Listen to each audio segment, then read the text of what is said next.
Hi மக்களே, good morning to all. என்ன பண்ணிட்டுருக்கீங்க? சாப்பிட்டீங்களா? நம்ம சூப்பரான ஒரு ஹெல்த்தியான ஒரு புட்டு பார்க்க போகிறோங்க. புட்டில் என்ன ஹெல்த்தின்னு கேட்குறீங்களா? புட்டுனாவே ஹெல்தி தாங்க.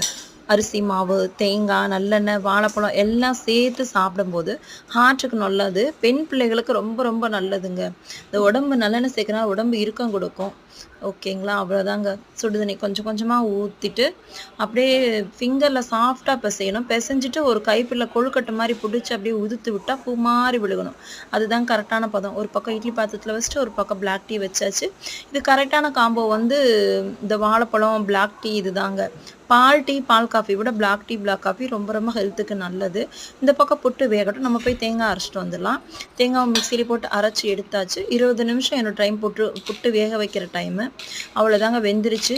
இறக்கி வச்சு தேங்காய் சர்க்கரையெல்லாம் போட்டு மிக்ஸ் பண்ணால் சூப்பரான புட்டு ரெடிங்க. உங்களுக்கு தேவைப்பட்டால் நாட்டு சர்க்கரை கூட சேர்த்துக்கலாம். உங்களுக்கு ஒயிட் சுகர் ஹெல்த்தி இல்லை அப்படி ஃபீல் பண்ணி நாட்டு சர்க்கரை சேர்த்துக்கோங்க. ஓகேங்களா? அவ்வளோதான். தட்டில் வச்சு செவ்வாழைப்பழம் கூட வச்சு இதையும் நல்லெண்ணெய் ஊற்றி அப்படியே பிசைஞ்சு சாப்பிட்டா சும்மா சூப்பராக இருக்குங்க. இது கூட ஒரு கப் பிளாக் டீயோடு குடிச்சிங்கன்னா இன்னும் ஃபீலாக இருக்கும், நல்லாயிருக்கும், ஃபினிஷ் கரெக்டாக இருக்கும். நீங்கள் எந்த ஸ்டைலில் புட்டு செய்வீங்கன்னு கமெண்ட்டில் சொல்லுங்கள். உங்களுக்கு இந்த வீடியோ பிடிச்சிருந்தா லைக் பண்ணுங்கள், ஷேர்